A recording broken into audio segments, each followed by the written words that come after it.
Hello and welcome to our roundtable discussion this afternoon on Better Board, Better Business.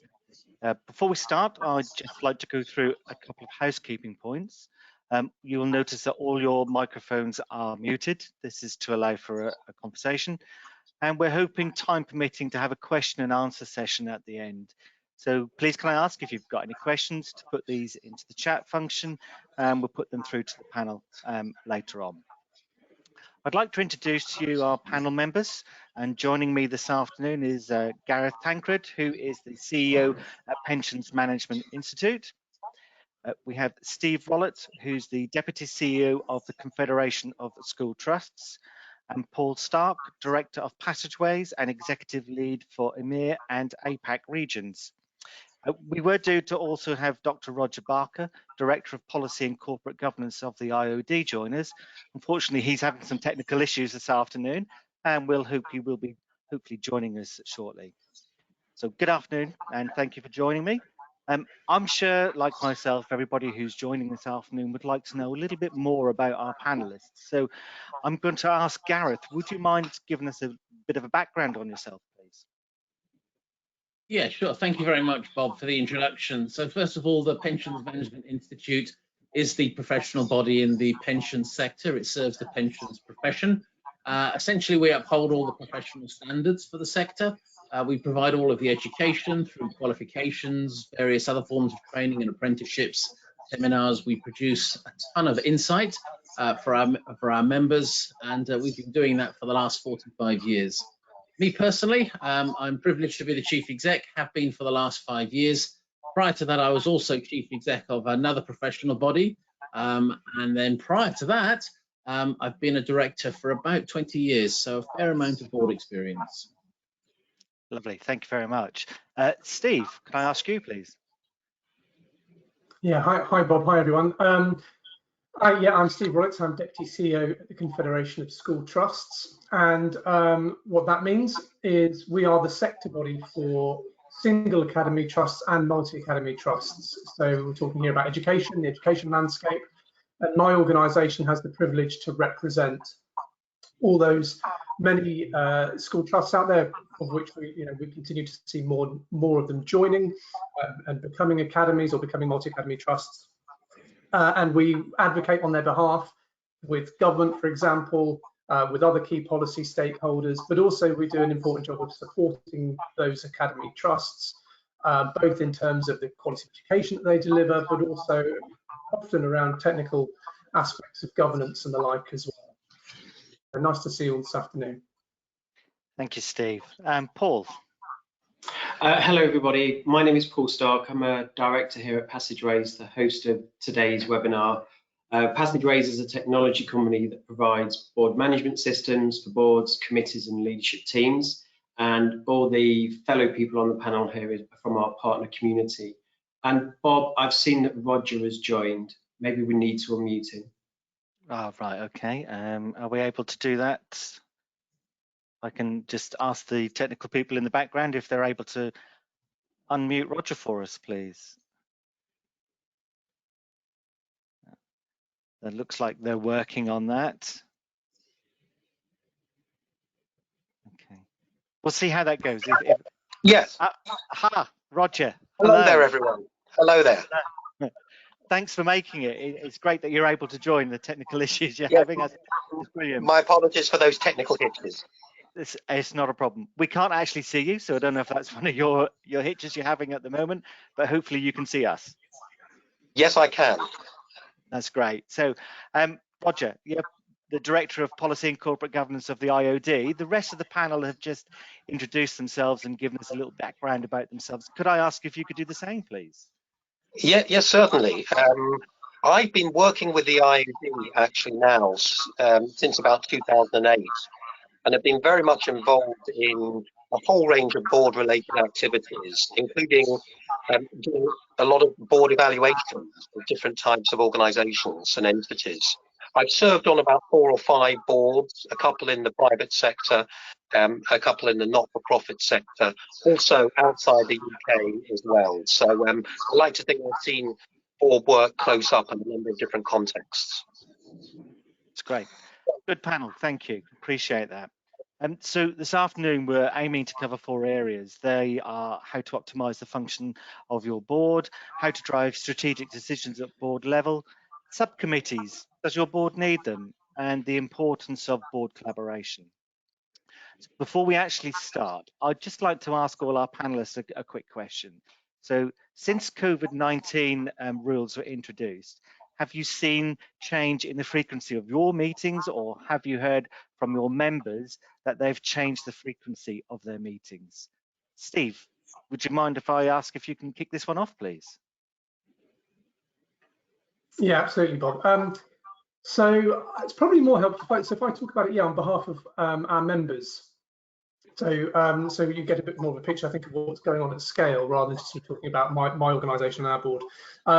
What feedback I'm getting is that, as you'd expect, in light of the huge challenges that COVID-19 has presented, across the nation or across the world, but also specifically in terms of education, what we've seen is school trusts having to respond to that, as you would expect, and particularly when you go back early in the pandemic, but also at key points throughout, as we've gone through those sort of hinge moments in the pandemic where it's changed and taken on a slightly different path. At each of those key points, both nationally but also in relation to their own organisations, boards have had to sometimes schedule meetings that perhaps they wouldn't have had to have anticipated, a year, 2 years ago, that they would have needed, in order to deal with some really important questions about things like safety, safety of young people in their schools, but also safety of staff as well. How does an organisation respond to the system of controls upon the wider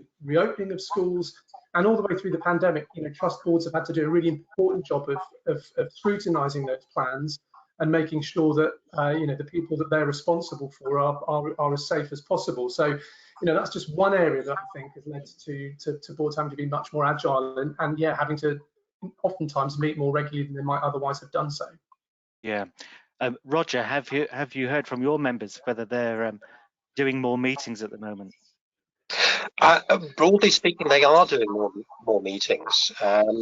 It's, in a way, this represented an opportunity for our members when they suddenly had to make this adjustment at the beginning of the pandemic. They were freed from all of the logistical challenges of travelling to board meetings. And so in some respects, they immediately felt that they were more productive, more efficient in some respects. But of course, the issue which has started to emerge is whether actually this new way of working changes the behavioural dynamics of board work. And although you may have more meetings, are those meetings of the same quality of those that came before? Are you able to really discuss in depth from a strategic perspective in the same way that you could before? And I think that the jury's still out on that. I think we've gained some advantages, but perhaps there are weaknesses in the way that we are now conducting meetings that we might need to work at. Ideally, of course, to get the best of both worlds. Yeah, lovely, thank you. Gareth, I am gonna ask all 4 in turn, so Gareth, do you mind? No, not at all. In terms of our organisation, we found that the number of meetings has pretty much stayed the same, but what has changed is the way that we communicate.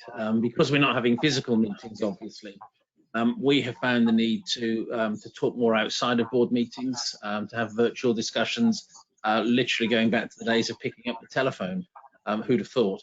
And the reason for that is very simply that we found, particularly in the early stages of the pandemic, the management team needed to get on and do a lot of stuff. So we wasted no time in looking at our strategic plan for the year, what it was that we were trying to achieve, prioritizing the most important things to support our members and our other stakeholders, and then maybe just putting on the back burner the things that weren't that important.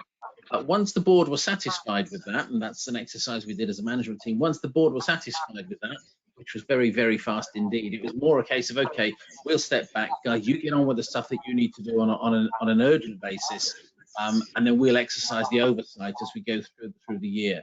And I think the good communication that we had, either with individual directors or with the board as a whole, has certainly helped that, and we've not felt the need to meet on a more frequent basis. Okay, Paula, do you have anything that you'd like to add to that? Yes, I mean, very quickly on the Passageways board. So we moved our board meeting from once every 2 months to monthly, and there was much more interaction between the chair and the CEO in between those meetings. In the early days of COVID, our agenda subjects were very short-term focused. As we got to September, we sort of started taking more of a longer view, and that's when we started looking at our 2021 investment plan. Moving into 2021, we've now started more on our sort of post-COVID world, 2022 and beyond, up to 4 years out. And from our customer base as well, what we heard is that there was a mixture. Some met the same, some met more regular, some less regular. There was a general theme that the meetings, especially in the early days, were more focused. There was less interruptions. People were a bit more focused on getting through the agenda topics in good order, making the decisions that they needed to make. And I think people were adjusting to this world of moving from a physical meeting to a remote meeting. And early indications show that coming out of this, there's going to be a mixture. That thing of having to be in the room has probably gone for a good many people, and it will be your choice. Do you want to go into the office or the boardroom, or do you want to be outside? And especially for those London-based organisations who non-executive directors or external members are coming in from outside of London, that will give them greater board engagement from those people who are not so close to the physical location. Lovely, thank you. So it seems that most people have possibly changed the frequency of their meetings, which is interesting. So let's dive into the first topic that we're going to discuss this afternoon, and that's how to optimize the functioning of your board. So Roger, I'm going to start with you, if that's okay. We always want to get the best out of our board members, but how can we ensure that we have actually got the correct people on the board? Well, that is that's a key question, I think, because if you haven't got the right ingredients, so to speak, to start with, then it really doesn't matter what you do after that. You're not really going to get a very good outcome. And I think that the sort of board that you need now is maybe not the same board that you needed prior to the pandemic. So that I think creates a bit of a dilemma for boards. On the one hand, they don't want to create disruption by changing around the board in these sort of circumstances, but actually they may need a very different board to previously. I mean, I think that the board composition has to be very much tied with the strategy of the organisation. And not only there's a kind of two-way process going on here. The board determines the strategy, and the strategy determines the board. And if your strategy, if the phase of your development is growth, building back better, making the most of new opportunities, you probably need different people on the board to a scenario of how do we survive, how do we minimize costs, how do we retrench to survive. But any board selection process, we always start with a skills matrix. What are the skills you need to succeed? Where are the gaps? Do we have all of those skills around the table at least somewhere? Not necessarily in every single person, but is the board as a whole addressing the required skills? Definitely. Gareth, have you got any thing to add with how you select your board members? Yes, in our case, as a professional body, we don't always get the chance to select board members. Our board can roughly be broken down into three types of director. The executive directors, which they're obviously employed by the organisation and therefore go through an interview process. And yes, you're absolutely right. You can select those people. It's quite a rigorous selection process, obviously. And then you have essentially two types of non-executive director.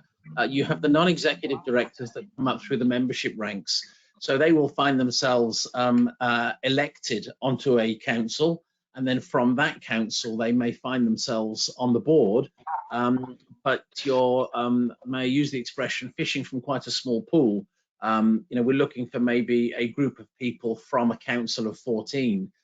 So trying to find the right skills can often be difficult. Our articles do allow us to go outside of that and to co-opt people on where necessary. And I guess the other type of director as well, they're still non-executive, but there are honorary officers, so our president and vice president.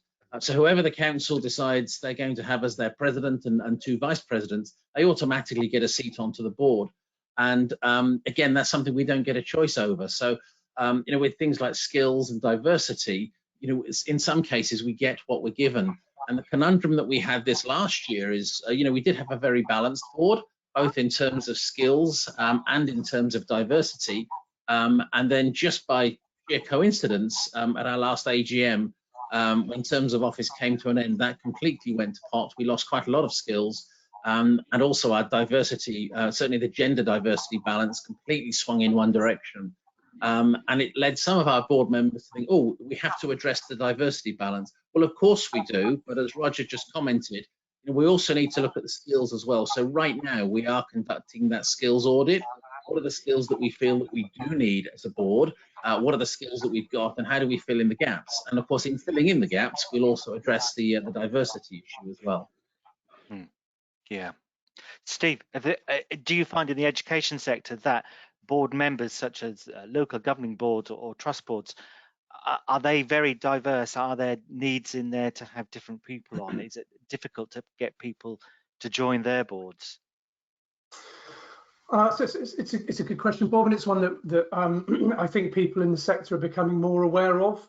Absolutely right, is the need for boards to be diverse, and I think that's 2 things. That's also about that's making sure that boards are representative, be that of communities and the people that they serve, or also in terms of sort of cognitive diversity, and people who think in different ways as well. And interesting listening to what colleagues are saying here. So for us in the education sector, our trust boards are largely volunteers. So that there are some executives, but largely volunteers on those boards. So there's an important job for organisations to do, to be trying to draw into the organisation where they identify they've got particular gaps, and that's where your skills audits and things like that come into play. But as well as thinking about those notions of representativeness and diversity. But also the other thing we talk to our members a lot about is also the sense of corporate competence. So not just the individual skills of people, but the sense of the board as a whole and how it functions. And so there we're really talking about culture and board culture being incredibly important, because of course you can have a boardroom stacked full of very, very capable individuals. And in our case, that might be individuals with expertise elsewhere. So they're coming in, they're bringing something very important to us. You've got to make sure that board functions. And as I say, culture is really important.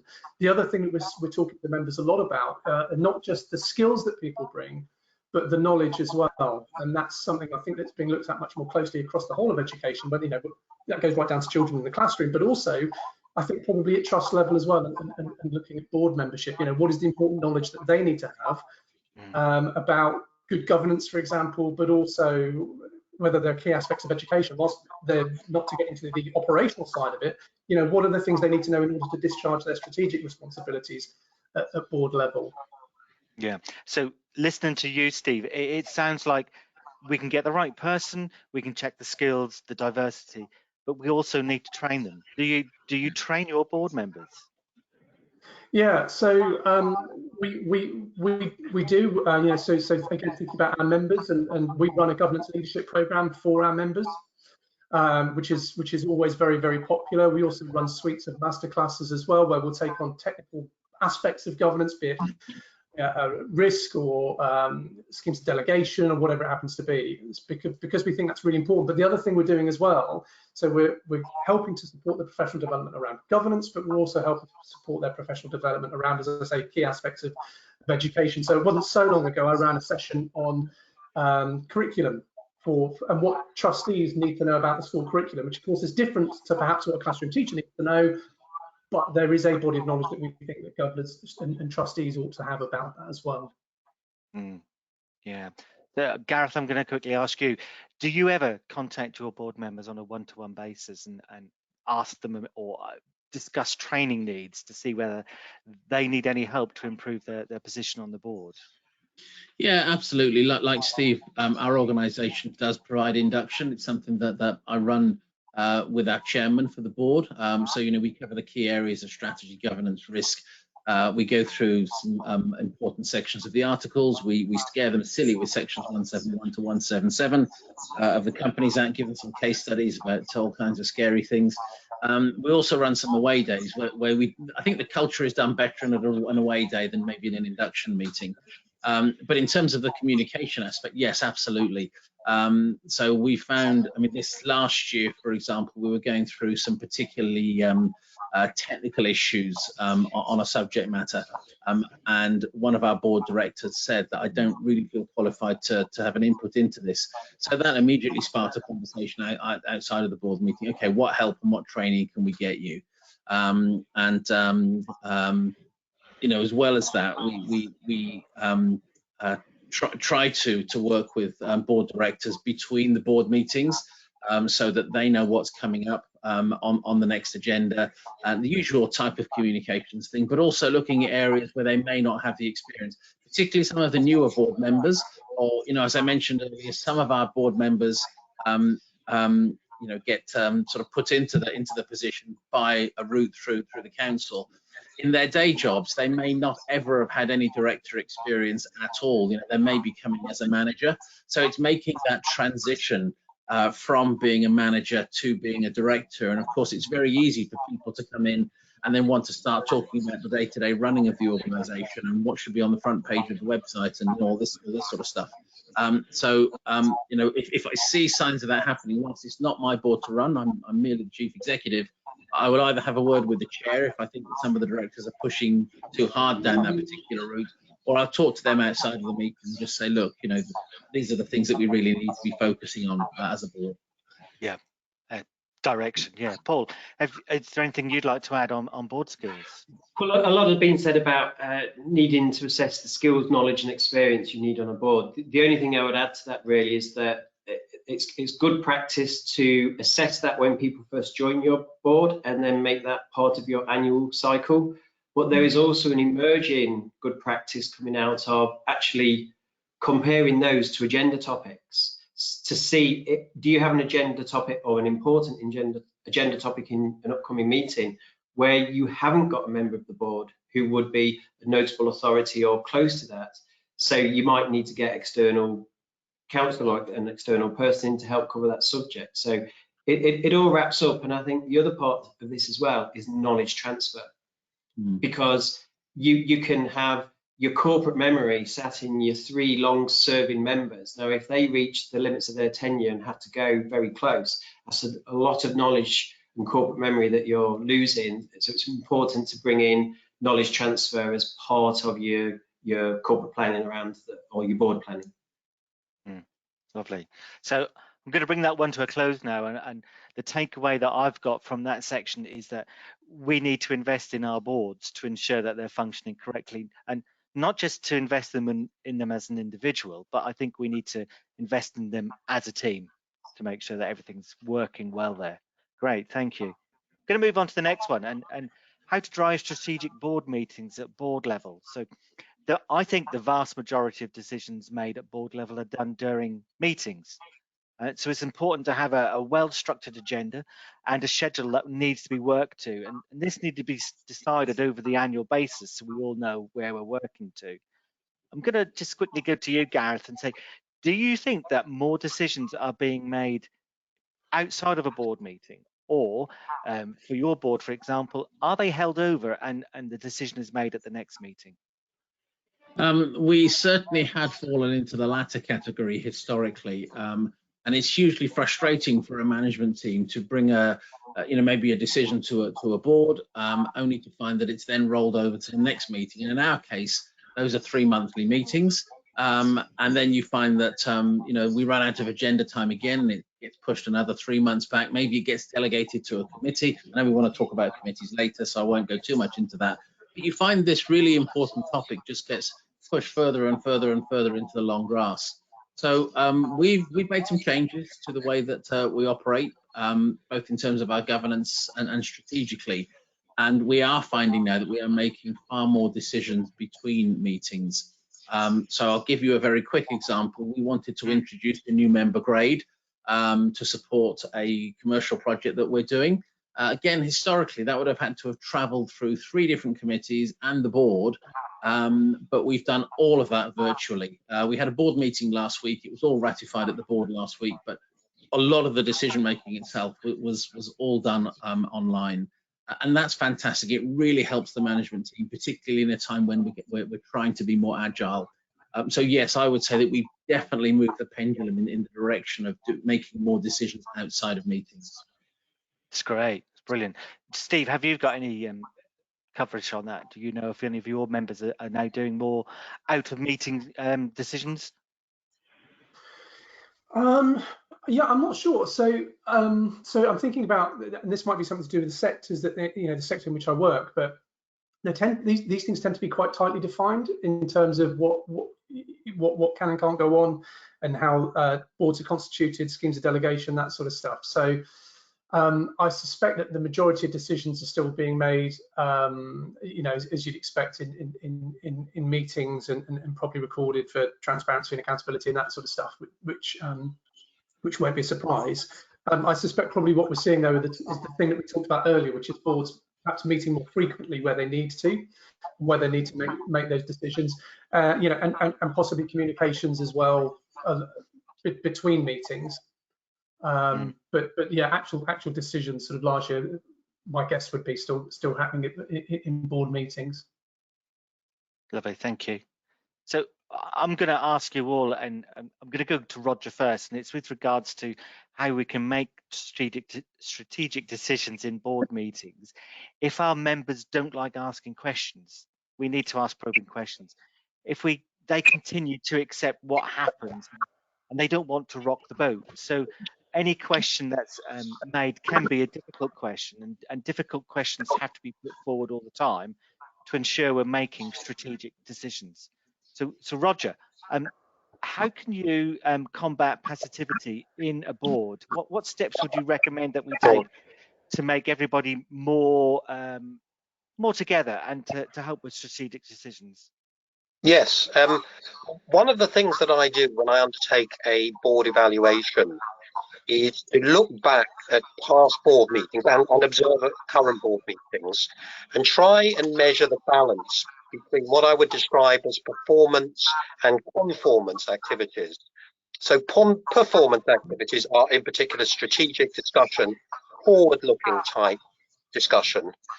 Conformance is all about the present and looking back at the past. And really, the idea is that there should be a balance between performance and conformance discussion. If you observe that actually it's skewed very much one way or another, then I think you have to ask yourself, is that by design, or is that just sort of happened by default? And most boards that you observe, there is this natural tendency to squeeze out the strategic discussion. Somehow the operational issues of today seem more pressing, more urgent. They're inserted into the board agenda. But I think by taking looking at the balance between performance and conformance, you can more consciously then start to design your agendas such that you do get the balance right. And I do agree with colleagues earlier who were saying, well, let's try to reserve our face-to-face board time for the stuff which you really can only do in a face-to-face meeting, which is the strategic debate. The things which you can actually form a view on and decide outside board meetings by reading written reports, board papers, and so on. Let those happen largely outside the board meeting. Of course, they need to be ratified in the meeting so that they're actually minuted and so they become a legitimate decision. But don't waste that valuable face-to-face time with those type of discussions, if at all possible. Yeah, that's good. So if I say to you, Roger, about if somebody doesn't want to rock the boat, they don't want to get involved, how would you tailor the agenda to involve them, to get them to ask that question? Or would you make contact with them and say to them, hey, do you fancy asking the question? Do you pose that question to them? Well, I think it's very important that the chair brings in people to give them the opportunity to ask this sort of question. I mean, of course, Usually, if you do some kind of board evaluation exercise, of course, that is one way you can ask this. Another way you could do it is by, a good practice of chairmanship is to ask people, say at the end of a meeting, how was this meeting for you? How do you feel the balance of topics, the balance of discussion was right? Did some important issues get squeezed out, perhaps due to people lack of time? And then by getting that kind of feedback, you can then try to shape it better in the future. Lovely, thank you. Paul, is there anything you'd like to add to that? Anything about the dynamics outside of the board meeting, anything like that? Yeah, I think the board meeting is a major component of how a board operates. But outside of the meeting, another major dynamic is the chair and the CEO relationship. A board is there for compliance and stewardship, and the chair and the CEO probably have more impact and effect on the stewardship than anything else. So it's very important that they're aligned, because if they're not, they can be hugely disruptive. So for example, if your CEO is a risk taker and your chair is as steady as she goes, they're bound to clash. And there are examples in the media all the time. I think BT is the most recent example of the chair leaving because there was a difference of opinion, good-natured difference of opinion with the CEO. So I think it's very important that they are aligned and they're not surprised at the meetings. But on the flip side, that the rest of the board is prepared to challenge them when it's appropriate, that they don't become too powerful. They're in the two most powerful roles, and there needs to be checks and balances to just push them back a little bit if they're getting a little bit too over the mark in the way they're operating, the way they're directing the board. Thank you. I'm just going to go back to you, Gareth, and I like the bit that Roger said about at the end of the meeting, why don't we assess how our meeting went? Did we cover what we needed to in the meeting, etc., etc.? Do you ever assess your meetings? Do you ever ask people if they could rate what the meeting was like, how it could be improved? We do, yes. We have an effectiveness program, and as well as doing an annual survey to our board members, we ask them on a regular basis about how they found the board meeting, and our chair typically runs that. And there's also some evaluation questions about the chair itself and how well the meeting has been chaired. And we've learned from that. We've learned that on one or two occasions our meeting hasn't been chaired particularly well. That wasn't due to the chair; it was due to somebody else chairing it, I hasten to add. But we learn lessons from that, and one of the things that we were finding was that we were spending a lot of time on governance issues and not enough time on some other key areas. And so working with the chairman, we've restructured how our agenda works. That's based on feedback from our board members. We're spending way too much time talking about committee minutes. Can we not condense that somehow and spend the time that we have got in front of each other, discussing and making decisions on the really important issues? So yeah, we do learn from that, and we do make changes. That's great. So my takeaway on that one then is that really we mustn't be afraid to ask our board members what they think of the meeting. We need to get their feedback to ensure that we're getting the meeting structure correct and everything's going well, to enable them to make those strategic decisions at the meeting. So yeah, that's brilliant. Thank you. Right, I'm going to move on to our third one, subcommittees. So Roger, I hope you don't mind, I'm going to come to you again and just ask you a question. Subcommittees, are they industry specific, or is there a need for subcommittees across all industries? Well, the basic principle is that you could have a subcommittee on any subject that you wish. If any subject where you feel there is a need for subgroups of directors to look at a topic in more detail, to dig into it, saving the attention and the time of the board as a whole, then absolutely, set up a committee. If something poses a particular risk to your organisation, then set up a committee. In the UK Corporate Governance Code, which is, I suppose, the exemplar for governments across the UK, even though technically it's just applicable to premium listed companies, there are three committees which are mentioned, which is they are the Remuneration Committee, the Audit Committee, and the what was the other one? The Nomination Committee. But so those are the kind of default three committees. But there's no reason why you can't have a committee on any other subject. And as you see across other companies, you will see governance committees, you will see risk committees. Risk committees are very common in the financial sector, or you may see environmental committees, or corporate social responsibility committees, or health and safety committees, for example, in the construction industry. So I think it's really a matter for the board to determine what are the key areas of risk, what are the key areas of opportunity, where would we benefit from having a bit more of a detailed drill down into a particular topic. But of course, the key point is a committee always just advises, doesn't decide. That's a basic principle. A committee doesn't take away the underlying responsibility of the board as a whole to make decisions. The committee is a support to the board. It improves the efficiency of the board. The board doesn't replace the board. Yeah. Okay. So thank you. Anybody else on here who has committees in their organisations? And I'm sure Steve, the education environment, has committees. Do you know? Do they know their responsibilities as a committee? What they have to do? Yeah. So this is an interesting space for us. So so if we take multi-academy trusts, for example, they're set up through a funding agreement from the Secretary of State, which contractually binds them into something called the Academy's Financial Handbook, and that lays out for them specific parameters, including that they have to have, for example, an audit and risk committee. So there are particular things, structures in there that are set out. But then after that, there are flexibilities for trusts to then set up other committees as well.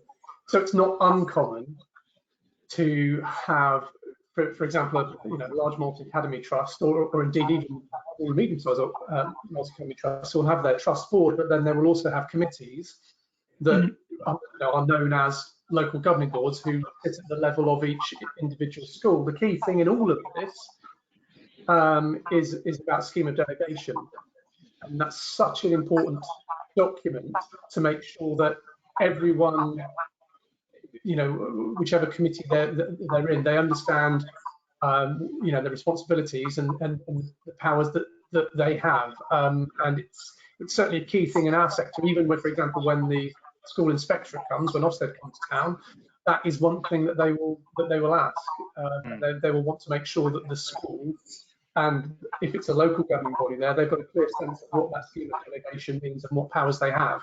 And of course, if the inspectors want to talk about something that the local board don't have the power through the scheme of delegation to discharge, they will then want to speak to someone on the trust board, for example, who does have that power. So really, really important that people have that clear sense. Yeah. Okay. Thank you. Gareth, I'm going to ask you, subcommittees, do they take away the heavy lifting as well from the boards, and are they accountable? What do you think? They can take away some heavy lifting, and in terms of what Roger said earlier, you look at some of those very important responsibilities, particularly around risk, or that independence around audit. They fulfil that role very, very well indeed. They have the ability to talk outside of the interference of the management team, with the external auditors, for example, and have that kind of relationship, and then talk directly to the board. So I think things like that are very, very important. But as Roger alluded to, the organisations can then bring in many other committees, and I think sometimes boards can have the tendency, this is certainly the case in professional bodies, of creating committees almost for the sake of committees. And once they're set up, they tend to be there ad infinitum. I was talking to a colleague on a forum like this a couple of weeks ago, and he said that in their organisation they have over 200. How you work with 200 committees, I do not know.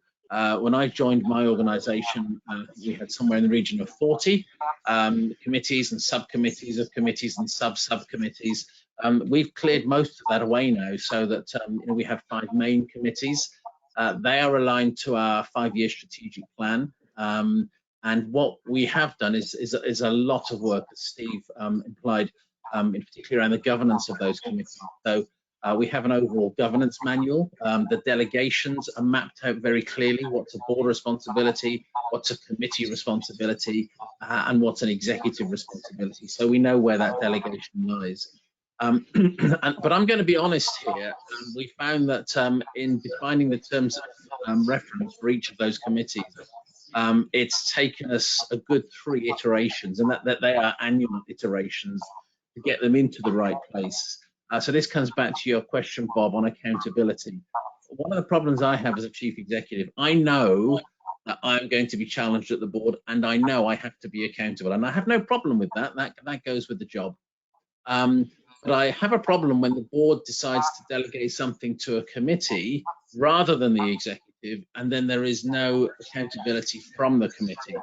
If I or my team don't get something done within a reasonable period of time, I expect to have to face that at the board. But the same should also apply to the committee. And to me, it was never acceptable that the committee should be allowed to throw things into the long grass, you know, quarter after quarter, year after year in some cases, and not come back with a solution. We also found as well that committees were wanting to manage rather than have oversight of certain things. So I'll give you a very simple example. If you look at our development committee, which is responsible for oversight of some of our commercial activities, I don't need a group of industry experts sat around the table to tell me where a good place to have a conference would be or what should be on the menu. I have a team of people that can do all of that, and they liaise with conference organisers and all kinds of people to work all that sort of stuff out.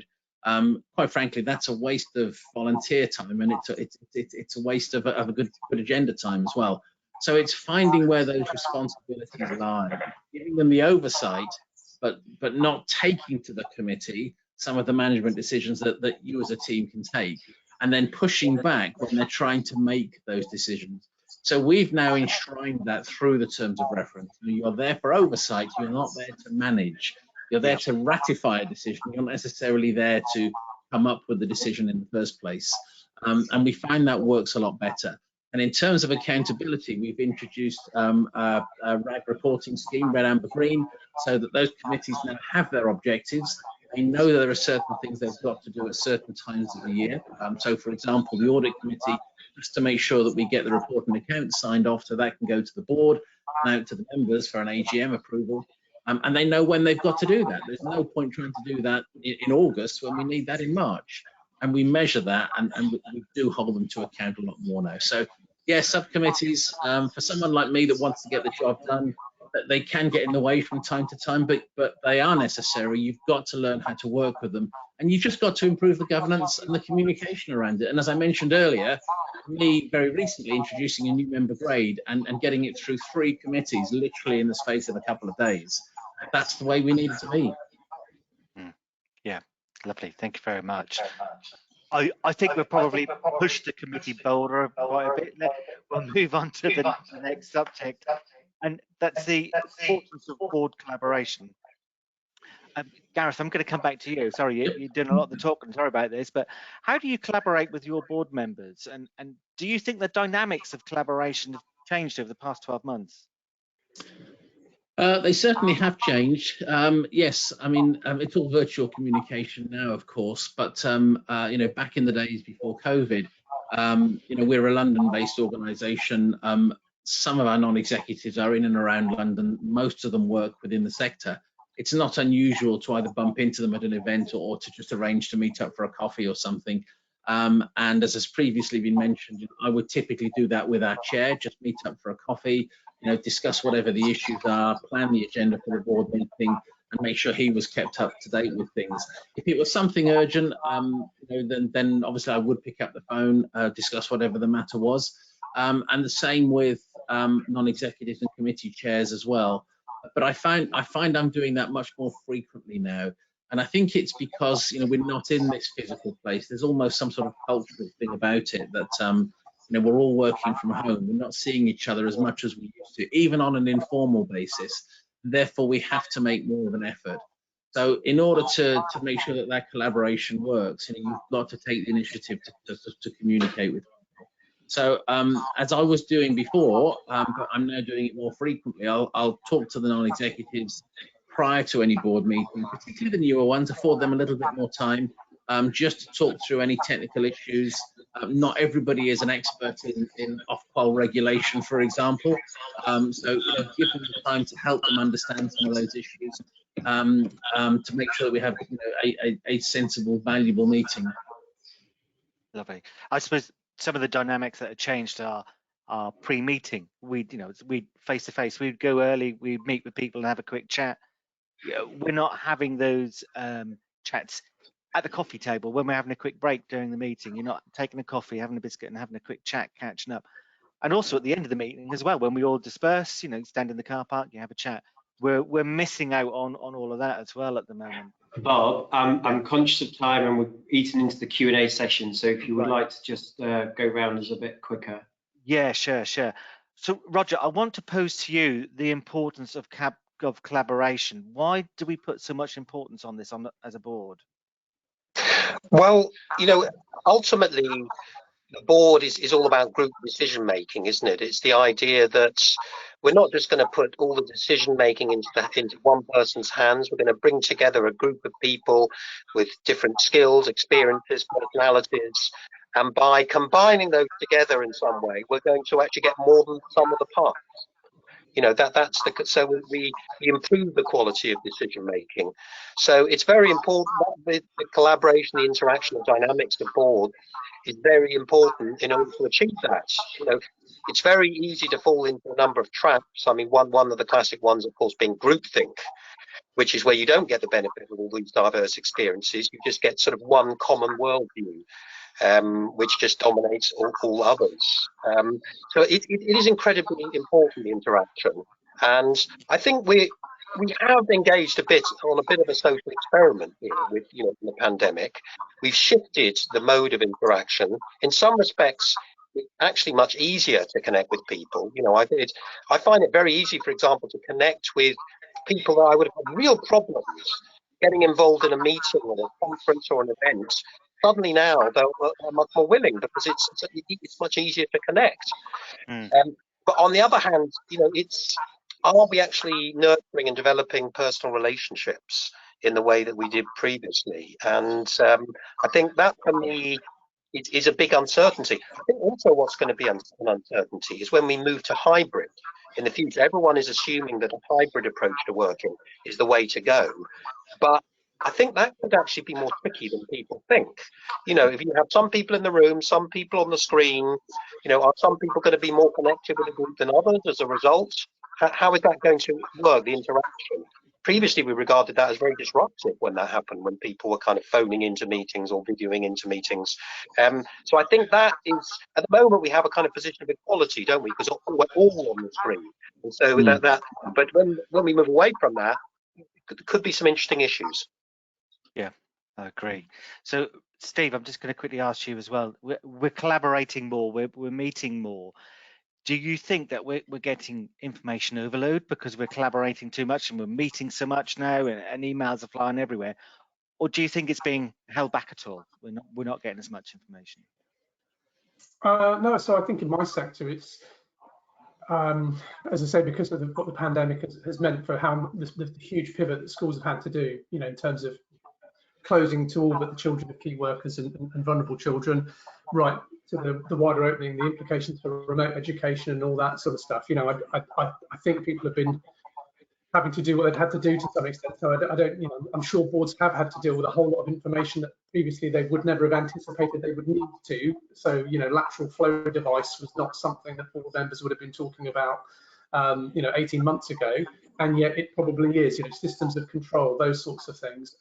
So I suspect there probably is information overload, but I think it's probably the right information for where we find ourselves. Lovely, thank you. Okay, so like Paul said, time is running away with us. So thank you very much. I'll bring that area to a close now. So we're just going to have a look and see if we've received any questions while we've been going on. And actually, you guys have been quite a quiet bunch this afternoon listening in. We haven't actually received any questions. I will say, if after this, if you have got any questions you'd like to ask or haven't thought any at the time, please send them through to us and we will forward them on to the panel members who are here this afternoon and ask them to give us a response. So I hope that's okay. So I would just like to put one last question to you all, and if you can just give me one example, and that's, throughout this discussion, we've seen that a better board relates to a better business. Can you give me one example how you have improved your board over the last 12 months, please? So we'll start with Steve, if that's okay. Thanks, Bob. Okay, so I think probably what I'll do is I'm just going to riff on it a little bit and change it slightly, because I'm not sure this has necessarily been fully seen yet. I'm thinking about what Roger said a moment ago about opportunities. And I think particularly, yeah, I'm sure this applies across the country, but I'm thinking in my sector as well. The opportunity, I think, that has been presented by the remote working and the opportunity that provides for people to be part of a trust board who perhaps don't live in the locality of where that organisation is based. I think there's something potentially very powerful there, if that can be managed alongside all those risks around, building relationships and that sort of stuff. And whether you might see a more flexible approach, whereby rather than the hybrid model that Roger was talking about a moment ago, whether you would see some sort of sequence whereby there might be some board meetings face to face for everyone, but some meetings done remotely, and whether that would reduce the amount of travelling time for people, and therefore for us as education institutions being able to tap into people that otherwise wouldn't be able to give of their time as volunteers. I think that could be really powerful. I think I've heard some anecdotal stuff in the last 12 months, but I think it's potentially a growth area moving forward. Lovely. Gareth. I think that the key thing for us has been communication, and if I may, I could break it down into a couple of areas. So first of all, make sure that your governance allows for decisions to be taken between meetings. That will do two things. It will allow your management team to get on and do the things they need to do without waiting months and months and months for the next board meeting. But it also allows the board to give that exercise of oversight to the management team during tough times. And it frees up time at meetings as well. So what you're doing at the meeting is ratifying the decision you've taken virtually, rather than spending a lot of time discussing it and making the decision. And I think the second point on communication is about what actually happens at the board meeting. One of the things that we've really focused on in the last 12 months is trying to produce shorter papers. So gone are the days now where we have papers that are sort of 30, 40 pages long. We try to condense them to much shorter papers.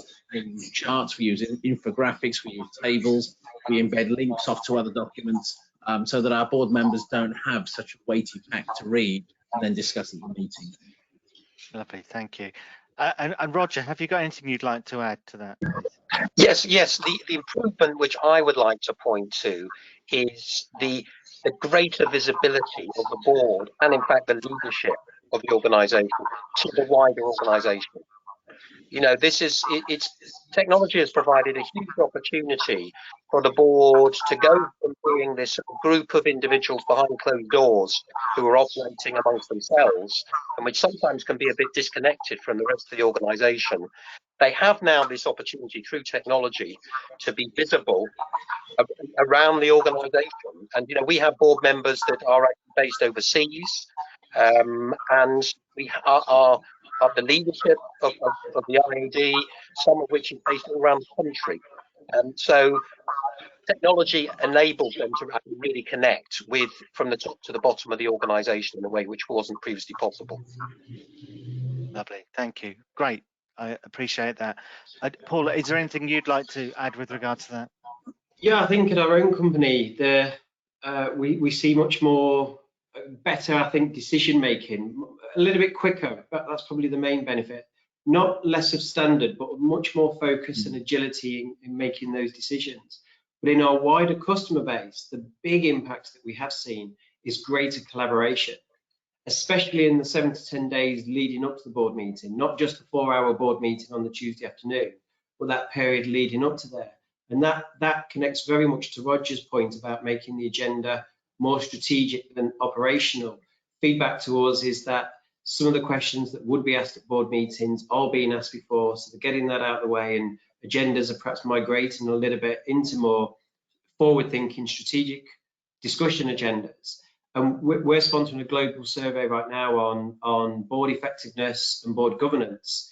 And part of that is rating how effective your board. And we see a correlation between those who mark themselves the highest at the effectiveness of their board that also score themselves highest on board collaboration. Whether that's causation, we don't know, but there certainly seems to be some correlation there. Thank you. Okay. So, well, that brings our discussion to an end. So I'd just like to say thank you very much to all the panelists that joined us this afternoon. And I'd like to thank you to all the attendees as well. And as I said before, if you do think of anything or you'd like to reach out and put a question to one of our panelists or to ourselves at On Board, please do. We're more than happy to be here and help you. So thank you very much for your time. Thank you, Bob. Thank you, Thanks, everyone. Thank you. Goodbye. Bye-bye.